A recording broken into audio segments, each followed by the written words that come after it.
Bonjour! Où en étions-nous à la fin de la dernière vidéo? Ah oui! Voilà, j'avais toussé. Nous allons donc voir la cavité buccale avec différents termes. Le premier est le numéro 90 et le dernier, le 103. Allez, c'est parti! La cavité buccale est désignée par le terme Hengeg, attesté à la 18e dynastie, et Hegeg à la 19e dynastie. Ce terme doit inclure également le cou et la gorge. Il est possible de trouver dans les revues la simple traduction par le cou ou la gorge, notamment dans les anciennes revues. On trouve à la basse époque une variante au féminin, ainsi qu'à la période gréco-romaine. Cette variante au féminin emploie le hiéroglyphe V36G, qui n'est qu'une graphie du V36, en donnant le bilitaire N. C'est un nouveau hiéroglyphe. Et il y en aura d'autres au cours de cette vidéo. On en découvre davantage, comme des vidéos de cet acabit, pour désigner plusieurs choses à toutes les périodes. Remarque élémentaire. La langue est désignée par Ness, de l'Ancien Empire à la période gréco-romaine. L'écriture avec le T et le Z1 ne donne pas la lecture Nesset. Cette valeur est en idéogramme due à l'écriture hiératique. À la période romaine, il existe une variante formée avec le P, due au signe de la langue, et le verbe goûter, dep. Le P est resté, mais il ne se lit pas. Nous avons expliqué cette variante phonétique pour le numéro 20, la tête, dans la vidéo 235. Et de même pour la tête qui peut s'écrire avec la langue et le Z1. Cette graphie à la période romaine est en réalité attestée sous l'empereur Vespasien. Autre terme pour la langue, Chesao, qui devient Chesser à la 22e dynastie et à la période gréco-romaine. La dernière variante gréco-romaine emploie le déterminatif, donc de la langue, et il est utilisé également en valeur phonétique. On a déjà vu cette valeur de déterminatif phonétique. Il est attesté également à la 17e et 18e dynastie le lexème sénèque, dérivé de l'adjectif sénèque, qui signifie glouton, vorace et attesté dès l'Ancien Empire. Mais le lexème pour la langue est à la 17e et 18e. Autre attestation à la période gréco-romaine, Uhem. La valeur avec le signe Z9 pour le trilitère Uhem provient du hiératique tout simplement. C'est un ensemble graphique qui se retrouve dans l'écriture hiéroglyphique. Passons maintenant à la dentition pour terminer la vidéo. Pour désigner la dent, nous avons ibé. Le déterminatif N21, qui est utilisé pour désigner la terre ou la rive, est semblable à une dent d'un point de vue des Égyptiens. Il est donc employé dès le Nouvel Empire. Ensuite, nous avons Tchéset, qui est attesté dès la 17e dynastie.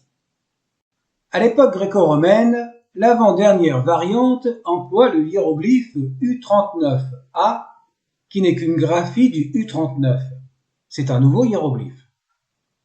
Et on retrouve le déterminatif phonétique avec le hiéroglyphe N21, par exemple, dans la dernière graphie du Nouvel Empire. Il est possible aussi que la translittération soit tches, mais le terme est au féminin. Le lexème nehejet traduit également la dent. Attesté dès l'Ancien Empire, il a évolué en nehdet et en nehjet par métathèse, l'inversion de signe. Les graphies au cours du Nouvel Empire, comme à la 19e dynastie, ne sont pas nouvelles. On a vu cela pour le néo-égyptien. La deuxième graphie gréco-romaine est une évolution du dje en D et en T. On en a parlé dans les vidéos précédentes. Enfin, la dernière variante gréco-romaine emploie le vautour pour noter l'unitaire N par acrophonie, en plus d'une de ses valeurs bilitaires, ner, ou bien en bilitaire né, par ressemblance avec la pintade. Et oui, et toujours suivi de l'unitaire he. Le terme Nehedut ou Nehedjut uniquement, donc au pluriel et qui est attesté de la 15e à la 18e dynastie, signifie les molaires de l'homme dans les textes médicaux.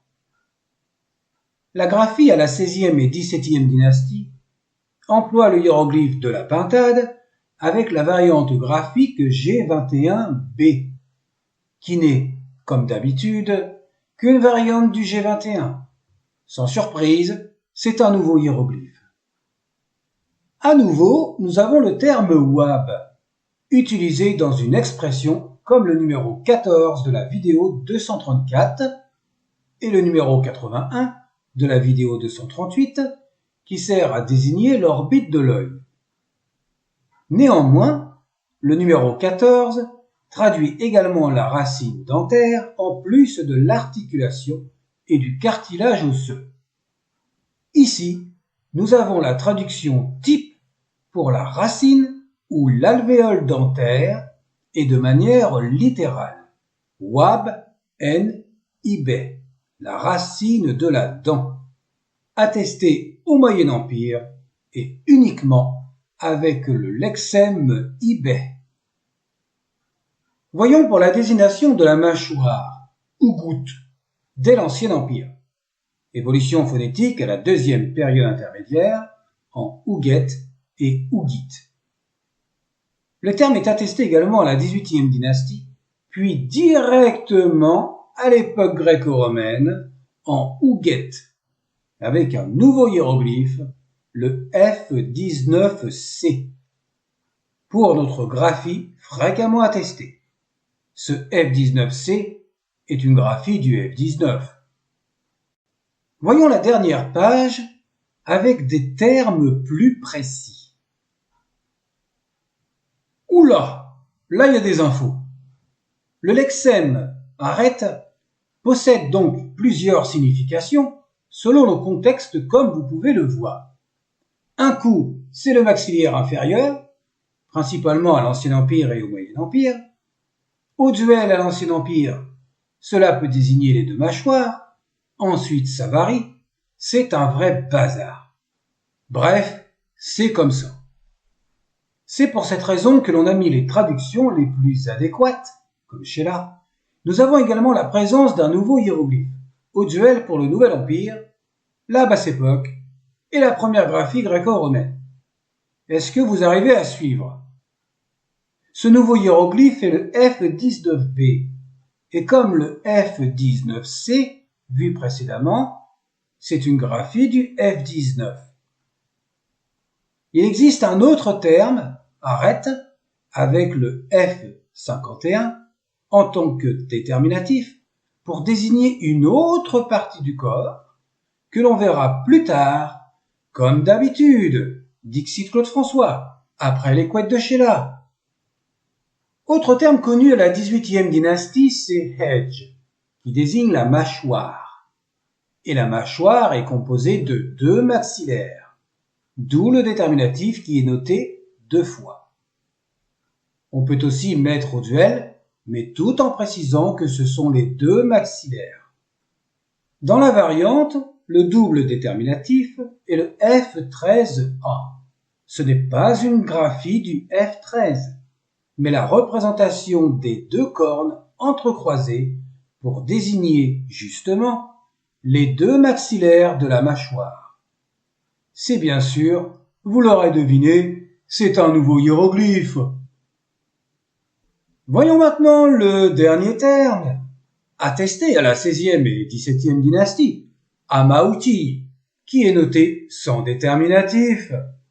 Il signifie les deux branches de la mandibule de la mâchoire inférieure. Ça c'est de la précision. Ça rappelle le terme amat, à nouveau pour le numéro 14 de la vidéo 234, dont on a parlé précédemment pour la racine dentaire. La vidéo est finie. Dans la prochaine, nous parlerons des désignations du cou, de la nuque et de la gorge. On a vu qu'il existe une désignation pour la nuque à la 5e et 6e dynastie au numéro 34 de la vidéo 235. Eh bien, il en existe encore d'autres, naturellement, pour les autres périodes. Sur ce, à bientôt et portez-vous bien.